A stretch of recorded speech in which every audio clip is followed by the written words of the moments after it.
है आप सभी का। कल हमने पढ़ाया सरकारी लेखन और अर्ध सरकारी लेखन। आज हमारा टॉपिक है विज्ञापन, पृष्ठांकन और अधिसूचना के बारे में हम आपको बताएंगे। विज्ञापन,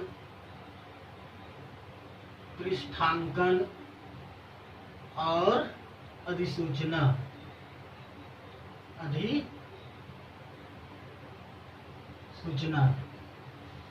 एग्जाम में क्या क्या पूछा जाता है और हम लिख के नहीं आ पाते हैं क्योंकि हमें मालूम ही नहीं होता। ये बहुत मुश्किल से इसका उदाहरण और प्रारूप और इसकी परिभाषा मिलता है दोस्तों। तो इसलिए हम आज इसके बारे में अच्छे से पढ़ेंगे और कोई भी एग्जाम में, चाहे यूपीएससी का हो, चाहे सीजीपीएससी हो, या तो स्टेट पीएससी हो या एमपीपीएससी हो, कोई भी एग्जाम में अगर ये क्वेश्चन पूछा जाता है तो पक्का दोस्तों आप लोग जरूर इस क्वेश्चन को बना के आएंगे, ये जरूर मैं बोलता हूँ। तो सबसे पहले विज्ञापन देखेंगे, उसके बाद पृष्ठांकन देखेंगे और अधिसूचना देखेंगे। विज्ञापन क्या है, सबसे पहले देखते हैं विज्ञापन क्या है। विज्ञापन सरकारी विभाग, मंत्रालय या कार्यालय में सरकारी कार्य हेतु रिक्त पदों के लिए सार्वजनिक समाचार पत्र के माध्यम से सूचना देनी होती है। तब विज्ञापन के रूप में हम सूचना तैयार करते हैं। ठीक है दोस्तों, विज्ञापन क्या है?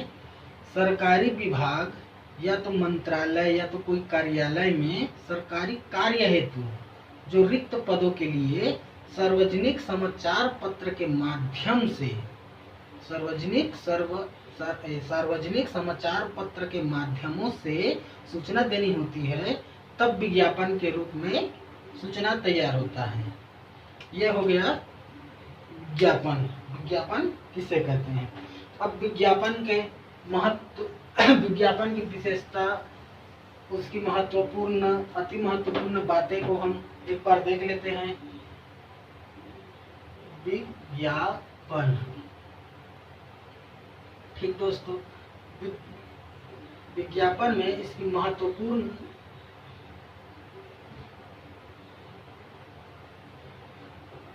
बातें वो हम विशेष ध्यान देते हुए देखते हैं कि इसमें इसकी विशेषता यह है कि ये सरल एवं स्पष्ट है।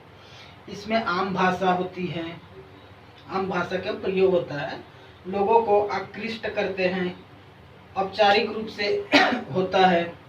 ठीक है, पहला सरल भाषा का प्रयोग होता है।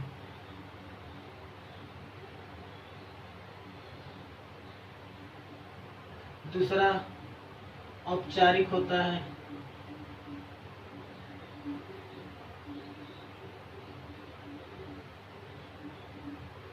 ठीक है दोस्तों, तीसरा सरल भाषा का प्रयोग होता है, औपचारिक होता है, स्पष्ट होता है।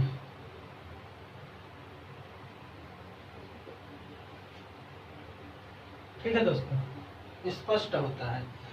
इसमें प्रकाशित दिनांक से आवेदन प्राप्त हेतु समुचित समय आवेदन को मिल सके। प्रकाशित दिनांक में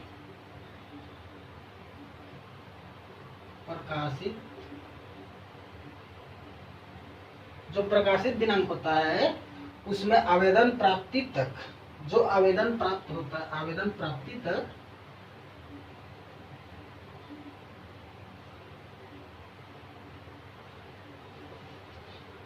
प्राप्ति तक हम दोस्तों समुचित समय आवेदन को मिल सके।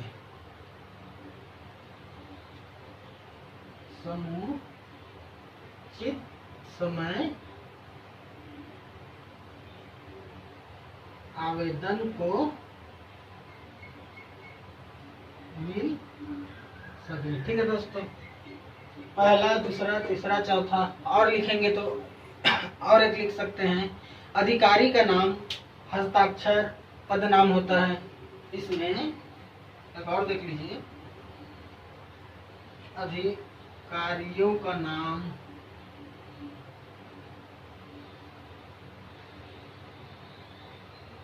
हस्ताक्षर और पद नाम होता है। ये हो गया इसकी महत्वपूर्ण बातें। ठीक दोस्तों, सरल भाषा का प्रयोग औपचारिक होता है, स्पष्ट होता है, प्रकाशित दिनांक आवेदन प्राप्ति तक समुचित समय आवेदन को मिल सके, अधिकारियों का नाम, उसकी हस्ताक्षर, उसका पद नाम होता है। ये हो गया उसकी महत्वपूर्ण। अब हम देखते हैं इसकी अति महत्वपूर्ण बातें क्या होगी, इसको नोट कर लीजिएगा दोस्तों। ये तो हो गई महत्वपूर्ण बातें। अब देखते हैं इसकी मेन महत्वपूर्ण बात, जो अति महत्वपूर्ण बात है। इसमें देखते हैं दोस्तों, आवेदन प्राप्ति की अंतिम तिथि होना चाहिए, परीक्षा की तिथि, रिक्त पदों का नाम, संख्या, शुल्क, आवश्यक अर्हताएं। एक बार और बता देता हूँ, आवेदन प्राप्ति का दिनांक,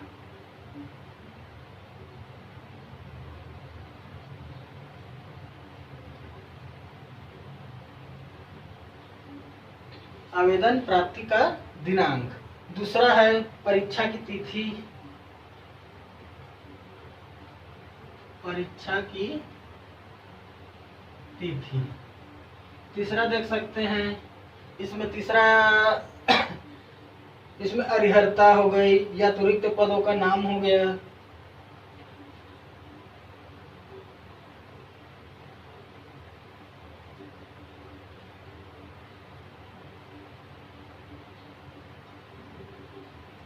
ठीक दोस्तों, रिक्त पदों का नाम या तो रिक्त पदों की, एक और लिख लीजिए, रिक्त पदों की संख्या। यह हो गई विज्ञापन। विज्ञापन क्या है, विज्ञापन का महत्वपूर्ण देख लिया और इसका अति महत्वपूर्ण देख लिया। विज्ञापन क्या है एक बार और सुन लीजिए। सरकारी विभाग, मंत्रालय या किसी कार्यालय में जो सरकारी कार्य हेतु रिक्त पदों के लिए सार्वजनिक समाचारों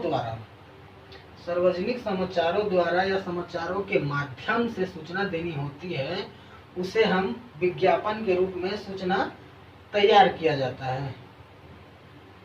ठीक है, अब इसका हम देखते हैं प्रारूप। विज्ञापन का प्रारूप,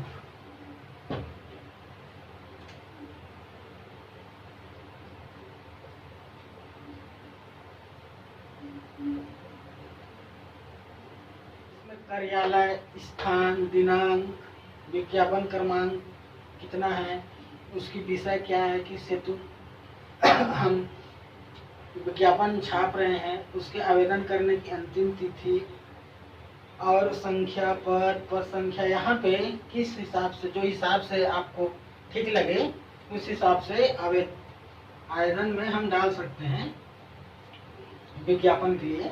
संख्या, पद संख्या, शैक्षणिक योग्यता, मानदेय, उसकी कुछ आवश्यक निर्देश है, इसे आप नोट कर लीजिए। और अगर एग्जाम में पूछा जाए, एग्जाम में इसके बारे में पूछा जाए कि विज्ञापन क्या है, उसकी विशेषताएं और प्रारूप सहित आप इसे लिखें, तो इस तरह से आपको लिखना होगा। मैंने आपको बता दिया है कि विज्ञापन क्या है, उसकी विशेषताएं या तो उसकी महत्व क्या है, उसकी अति महत्व क्या है, और ये रहा आपका प्रारूप, इसे आप नोट कर लीजिए। अब दूसरी देखते हैं हम पृष्ठांकन। पृष्ठांकन क्या है, उसकी विशेषताएं क्या है।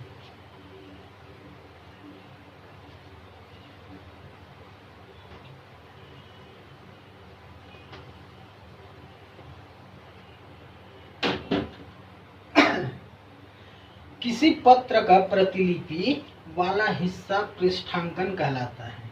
किसी पत्र का प्रतिलिपि वाला हिस्सा पृष्ठांकन कहलाता है। जब किसी पत्र या उसकी प्रतिलिपि को किसी अन्य अधिकारी अपना अधिकारियों के पास सूचना अथवा आवश्यक कार्यवाही के लिए भेजना होता है, तब पृष्ठांकन का प्रयोग किया जाता है। ठीक दोस्तों, किसी पत्र का प्रतिलिपि वाला हिस्सा पृष्ठांकन कहलाता है। जब किसी पत्र या उसकी प्रतिलिपि को किसी अधिकारी द्वारा या अथवा अन्य अधिकारी के पास सूचना अथवा आवश्यक कार्यवाही के लिए भेजना होता है, तब पृष्ठांकन का प्रयोग किया जाता है। ठीक, अब उसकी विशेषताएं क्या होगी? उसकी विशेषताएं सरकारी पत्राचार का रूप होगा। पत्र किसी भी प्रारूप में हो सकता है। देखते हैं पृष्ठांकन क्या है, ये तो मैंने बता दिया दोस्तों। अब उसकी विशेषताएं देखते हैं। ठीक, पृष्ठांकन बता दिया, अब उसकी हम विशेषताएं देखते हैं। सबसे पहले देखेंगे क्या? पहला, सरकारी पत्राचार का रूप। सरकारी पत्राचार का रूप पहला। दूसरा हम देख सकते हैं कि पत्र किसी भी प्रारूप में हो सकता है। पत्र किसी भी प्रारूप में हो सकता है। तीसरा क्या होगा? तीसरा हम ये कह सकते हैं कि मूल पत्र में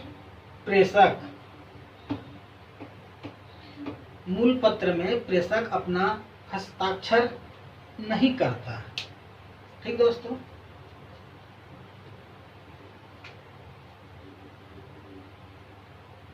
मूल पत्र में प्रेषक अपना हस्ताक्षर नहीं करता। मूल पत्र में प्रेषक हस्ताक्षर नहीं करता। मूल पत्र के बाद पेज के मध्य में पृष्ठांकन लिखा जाता है। मूल पत्र के बाद पेज के मध्य में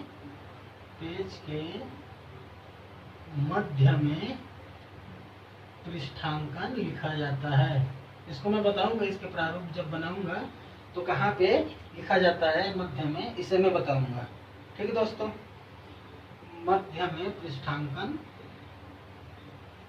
लिखा जाता है। एक और लिख सकते हैं, प्रतिलिपि जिनको भेजना होता है और दाई प्रेषक अपना हस्ताक्षर करता है।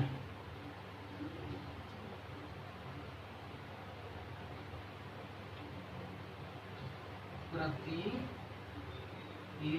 जिसको भेजना होता है,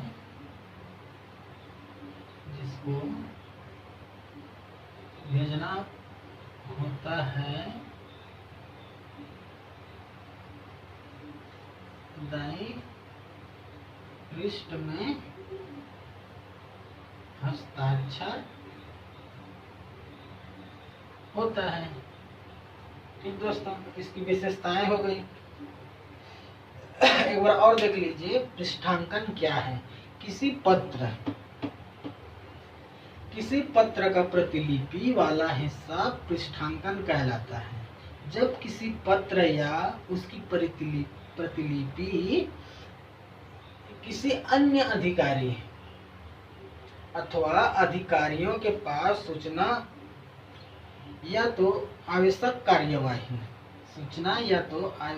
कार्यवाही के लिए भेजना होता है, तब पृष्ठांकन का प्रयोग किया जाता है। उसकी विशेषताएं: सरकारी पत्राचार का रूप: पत्र किसी भी प्रारूप में हो सकता है। मूल पत्र में प्रेषक अपना हस्ताक्षर नहीं करता।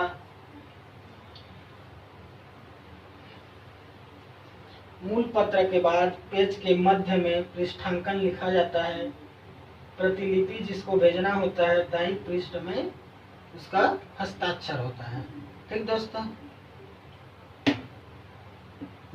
अब इसका हम प्रारूप देखते हैं।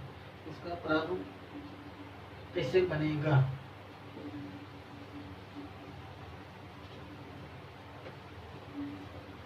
अंकन का प्रारूप: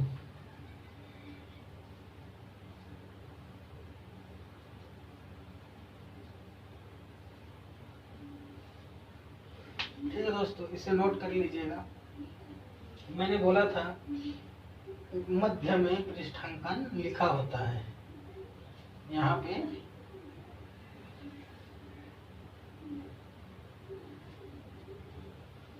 प्रतिलिपि, इसे नोट कर लीजिए। और मैं अभी एक और अधिसूचना को बता के खत्म करूंगा क्लास।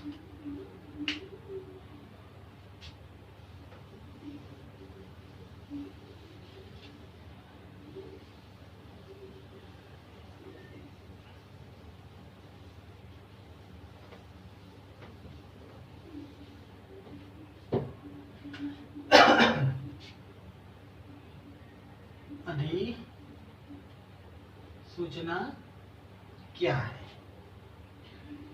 अधिसूचना क्या है? अधिसूचना राष्ट्रपति या राज्यपाल की ओर से या नाम से जो पत्र प्रतिरूप उच्चमस्त अधिकारी द्वारा किसी अधिकृत सूचना के संप्रेषित करने के लिए अथवा किसी राज्य पत्रित अधिकारी के सेवा संबंधी समस्त विषयों हेतु प्रेषित किया जाता है तथा उनका अनिवार्य प्रकाशन राजपत्र में होता है, उसे हम अधिसूचना कहते हैं। एक बार और सुन लीजिए दोस्तों।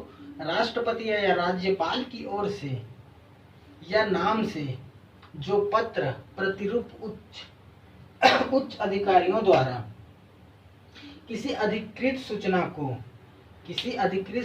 को संप्रेषित करने के लिए अथवा किसी राजपत्रित अधिकारी के सेवा संबंधी समस्त विषयों हेतु प्रेषित किया जाता है तथा उनका अनिवार्य प्रकाशन राजपत्र में होता है, उसे हम अधिसूचना कहते हैं। ठीक है दोस्तों,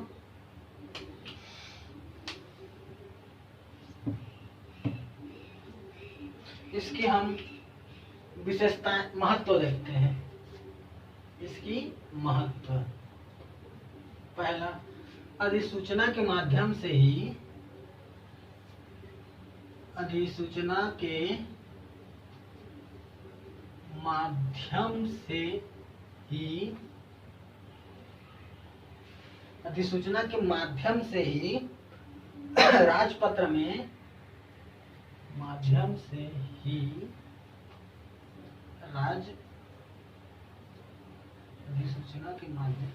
राजपत्र में राजपत्र में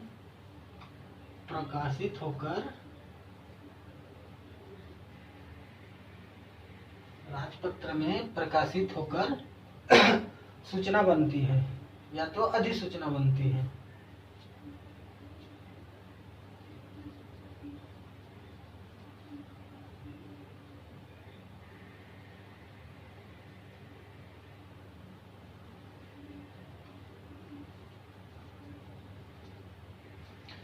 पहला, अधिसूचना के माध्यम से राज्य पत्र में प्रकाशित होकर अधिसूचना बनती है। इसमें वैधानिक महत्व सर्वाधिक होती है। वैधानिक महत्व सर्वाधिक होती है। वैधानिक महत्व सर्वाधिक होती है।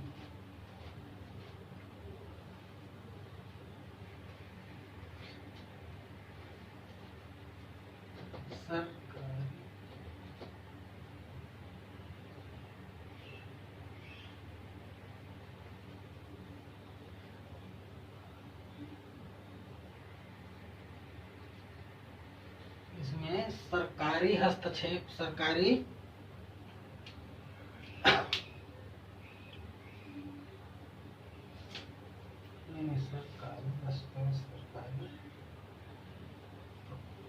ये गलत है दोस्तों। तीसरा नहीं, तीसरा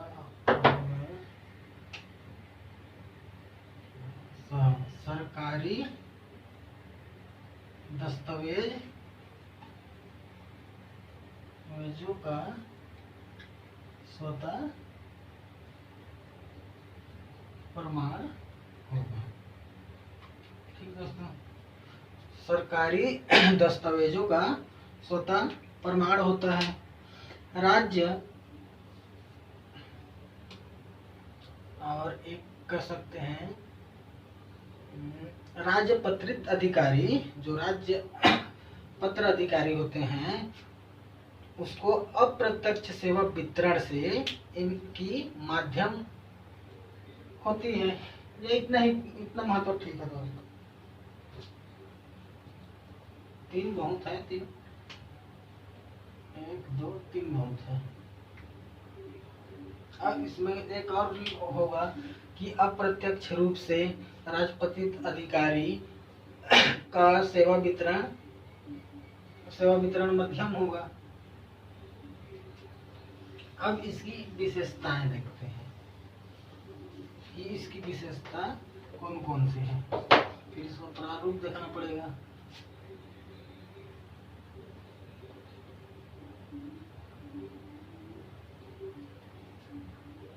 इसकी विशेषता क्या क्या होगी। पहला, सदैव सरकारी परियोजनाओं में विनियोजित होगा। सदैव सरकारी परियोजनाओं का विनियोजन होगा।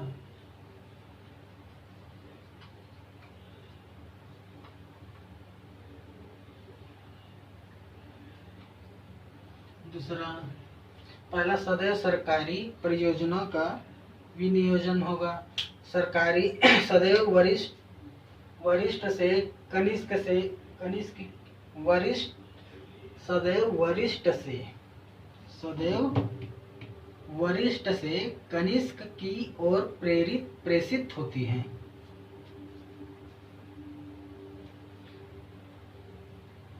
सदैव वरिष्ठ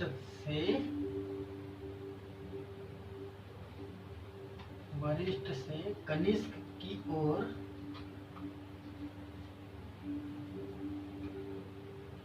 प्रेषित होगी।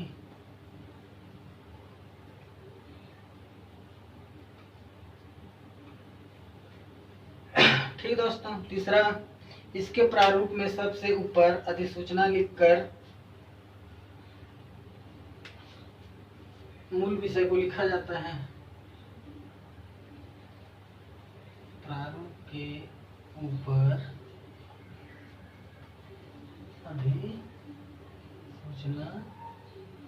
लिखकर मूल विषय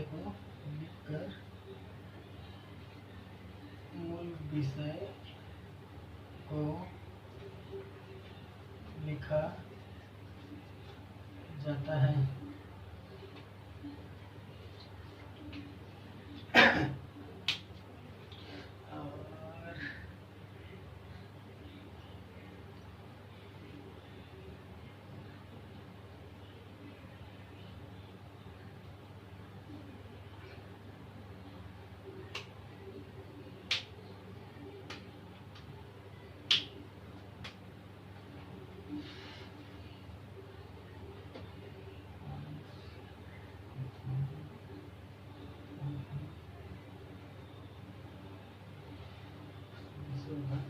अभिवादक इत्यादि पात्रिक औपचारिकता का अभाव इत्यादि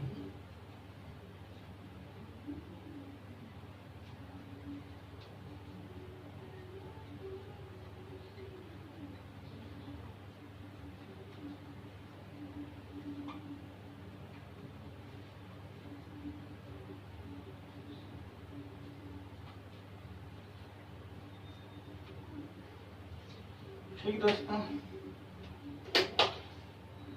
इसमें चौथा संशोधन, अभिवादक इत्यादि पात्रिक औपचारिकता का अभाव होता है। इतना हम देख चुके हैं। सदैव सरकारी परियोजना से विनियोजित होगा। दूसरा, सदैव वरिष्ठ से कनिष्ठ की ओर प्रेरित होगा। इसके ऊपर में सूचना लिखकर हम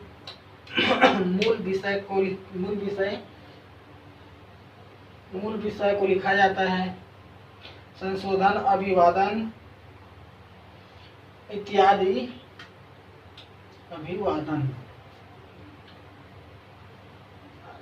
इत्यादि पात्रिक औपचारिकता का अभाव होता है। यह होगी इसकी विशेषताएं अधिसूचना की। अब इसकी हम प्रारूप देखते हैं कि इसका प्रारूप कैसे बनेगा। यह दोस्तों अधिसूचना का प्रारूप।